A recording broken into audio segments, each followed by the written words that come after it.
Hi hello అందరికీ నమస్కారం. నేను మీ విలాస్ పలికలు.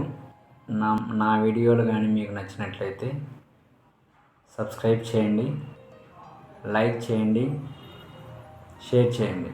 స్వామి వివేకానందుల వారి మరొక సూక్తితో మీ ముందుకు వచ్చేసాను.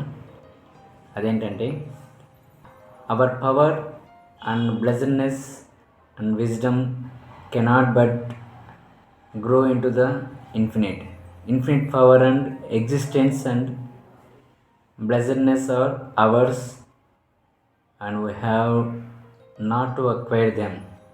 They are our own, and we have only to manifest them. అంటే తెలుగులో దీని అర్థం, మన శక్తి, మన అనుగ్రహ బలం, మన జ్ఞానం ఆ పరిపూర్ణంలో లీనమయ్యేంత వరకు పురోగమించాల్సిందే. పూర్ణ సచ్చిదానంద లక్షణాలు, అనంత శక్తులు మనలోనే ఉన్నాయి. వాటిని ఇప్పుడు ఆర్జించుకోనక్కర్లేదు, అవి మనవే. చేయవలసిందల్లా వాటిని అభివ్యక్తీకరించడమే.